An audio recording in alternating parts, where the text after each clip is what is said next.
Écoutez le chant des oiseaux. Bon, j'ai craqué pour le 200-600 de chez Sony, objectif animalier. Et vraiment, je suis hyper ravi. Ça fait 2 semaines que je l'ai. J'ai pu faire quelques photos que je vous mets par ici. Vraiment une tuerie. Et je vais faire cette petite vidéo détente pour vous montrer qu'on peut faire de la photographie animalière juste dans les parcs près de chez nous en fait. Et on n'a pas nécessairement besoin de faire des affûts, de rester 2, 3 heures, 8 heures, avoir des tenues de camouflage qui coûtent cher encore. Tout ça. Donc l'objectif c'était déjà un investissement. Mais en tout cas, je peux vous dire qu'on peut faire des belles photos près de chez nous. En observant, en écoutant le chant des oiseaux. C'est plus difficile pour les mammifères, mais déjà pour les oiseaux c'est un super bon début parce qu'ils sont très vifs et c'est dur à prendre en photo.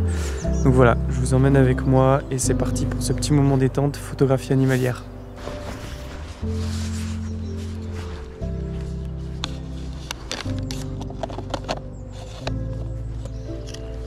Et c'est parti, donc pour la photo des oiseaux, faut pas hésiter à bien les écouter parce que c'est très difficile de les repérer sans les écouter.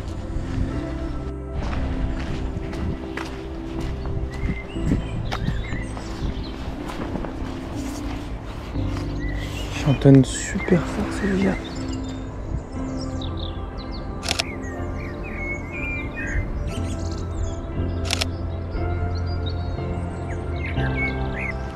Tiens, il y a un oiseau par terre juste ici là, bon c'est dans l'ombre. On la voit même pas tellement c'est dans l'ombre.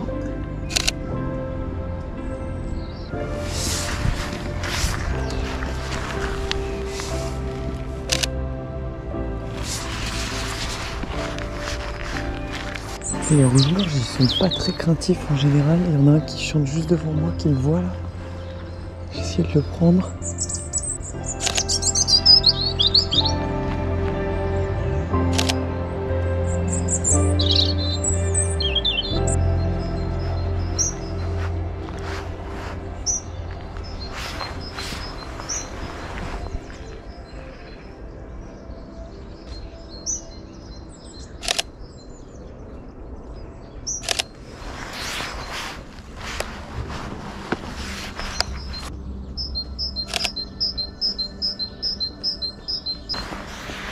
Dommage, il est dos à moi là.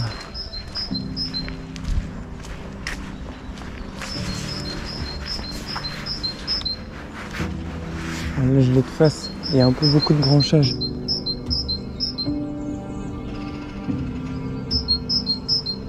Je suis obligé de faire de la mise au point manuelle à cause du branchage et ça c'est une horreur.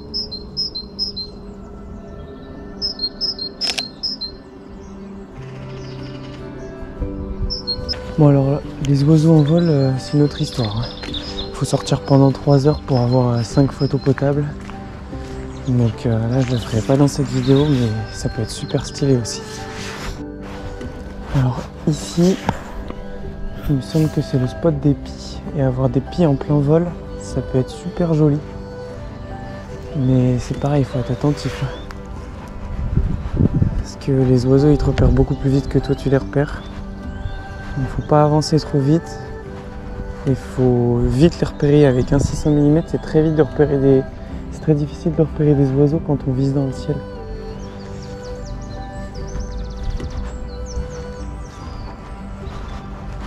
Là, ils sont pas trop de sortie par ici.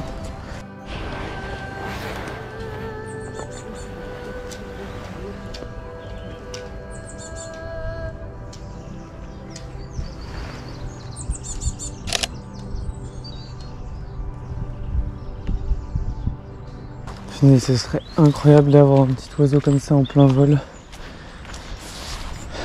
Parce qu'il s'envole tellement vite, il faut être en rafale avant qu'il décolle. Parce que le réflexe humain est beaucoup trop lent pour les avoir au moment du décollage.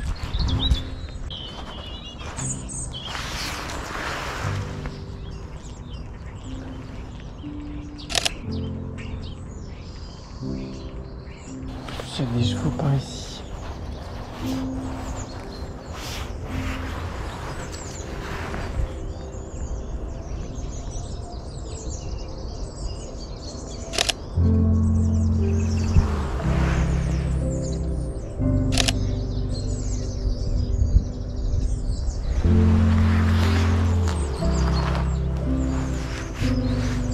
Bon, ben je me suis carrément planté, j'avais plus de batterie dans ma GoPro, donc je vais continuer la vidéo avec une petite voix off, ou en tout cas vous raconter les histoires des photos d'après, parce que les premières photos c'est toujours les photos les moins belles, donc forcément vous avez vu le moins intéressant avec la GoPro, mais ça n'empêche que j'ai filmé des petits clips du coup avec ma caméra directement avec le 200-600, qui font des vidéos très sympas. J'ai vu un oiseau là, je connais pas le nom du coup, mais c'est un pic, je sais pas quel pic.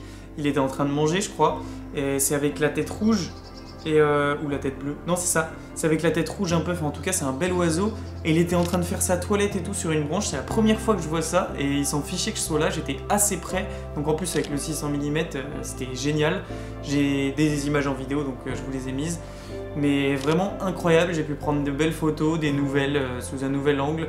L'arrière-plan était pas trop mal, il me semble que c'était un fond bleu.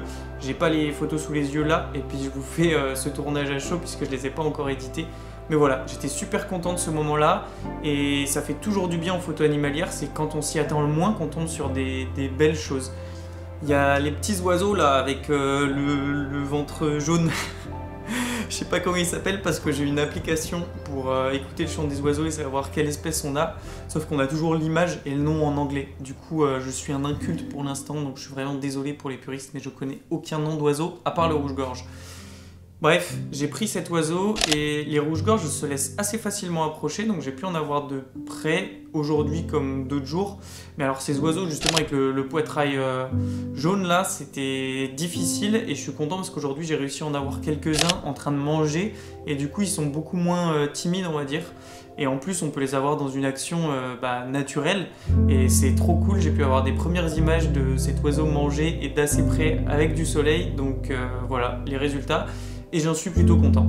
Donc vers la fin, en rentrant, j'ai trouvé un spot où tous les oiseaux ils migraient d'un arbre vers d'autres arbres à 100 mètres plus loin. Et du coup, pas mal d'oiseaux sont passés au-dessus, et c'est là que j'ai essayé de faire des photos en plein vol. Sauf que, grosse erreur, j'étais resté en mode priorité ouverture. Donc forcément, la fréquence d'obturation était autour de 1/200e, et mes photos étaient toutes floues parce qu'un oiseau bouge tellement vite. Il faut mettre une fréquence d'obturation entre 1 millième et 1 2 millième à peu près. Donc là, je voulais prendre des pies. Et à un moment donné, avec la lumière, l'appareil a fermé, a fait une fréquence d'obturation plus rapide. Et du coup, j'étais en 1/640e, j'étais encore en priorité ouverture, je m'en rendais pas compte. Et j'ai réussi à avoir quelques photos nettes de pies en vol. Et je suis content parce que c'est la première fois que j'en ai eu avec du soleil. J'avais déjà pris des photos de pies en vol, mais pas avec du soleil. Aujourd'hui, c'était mon premier shooting animalier avec du soleil, on va dire. Donc voilà, sur un coup de chance, j'ai quand même eu des photos nettes, mais tout de suite après, je me suis dit, oh merde, j'ai oublié de changer ça. Donc je me suis mis en mode manuel pour pouvoir mettre une fréquence d'obturation de 1/1250e. C'est pas mal pour des oiseaux de la taille des pies. Alors j'ai eu quelques oiseaux aussi que je devais prendre dans des branches, mais du coup il y avait plusieurs plans de branches qui nous séparaient. Et alors là, la mise au point galère beaucoup, hein. Moi j'ai le Sony A7 III et vraiment ça marche pas trop. Donc ce qu'il faut faire, c'est aller chercher le tronc. Je fais la mise au point sur le tronc, et comme ça je suis à peu près dans le plan. Après, une fois que je suis à peu près au plan de l'oiseau, quand je clique sur l'oiseau sur le tactile ou à demi-course sur la gâchette, et ben j'arrive à mettre la mise au point sur l'oiseau. Donc, et sinon, il faut faire la mise au point manuelle. Alors ça, je le fais des fois, mais c'est un enfer. Parce qu'il faut tenir l'objectif de 2 kg. Donc, il faut zoomer dans le zoom du zoom avec un objectif qui bouge. Donc voilà, c'est très galère la mise au point manuelle. Donc j'évite un maximum, et c'est pour ça que j'ai cette technique de venir mettre la mise au point automatique sur le tronc d'arbre ou la grosse branche la plus proche de l'oiseau, et à peu près dans le même plan, et comme ça après ça facilite et il arrive à trouver l'oiseau. C'était la petite technique. Voilà, en tout cas vous pouvez voir ce que donne cet objectif, le 600-200 de chez Sony. Il est incroyable, il ouvre pas très grand malheureusement, c'est 5.6, 6.3, mais à peu près comme tous les zooms, même comme tous les zooms je crois, de cette gamme là. En tout cas le piqué est incroyable, vous pouvez le voir, hein, j'ai que 24 millions de pixels sur mon appareil, sur le Sony A7 III, et pourtant même en croppant un peu, c'est parfait quoi, j'arrive à faire des super belles photos, alors que j'ai pas un si bon appareil que ça on va dire pour la photo animalière. Donc c'est trop cool, moi je m'amuse de fou, et on peut tous s'amuser juste en allant dans les parcs, en allant près de chez nous, en tendant l'oreille, en étant discret et en admirant la nature en fait, c'est ça qui est génial. Et voilà, c'était une vidéo assez simple, mais je voulais vous montrer que c'était possible, et puis je suis content de mon joujou, alors je vous l'ai présenté. Si les vidéos de photos animalières vous intéressent, dites-le moi en commentaire, je pourrais vous donner des petites techniques que j'ai trouvées pour utiliser cet objectif correctement. Et en plus, je suis en plein déménagement, donc je risque de découvrir une autre faune et flore. Donc j'ai hâte de refaire de différentes photos et pourquoi pas de différentes vidéos sur l'animalier. Voilà, en tout cas, si vous avez aimé cette vidéo, n'hésitez pas à mettre un petit pouce bleu, ça me soutient. Et je vous dis à la prochaine. Salut!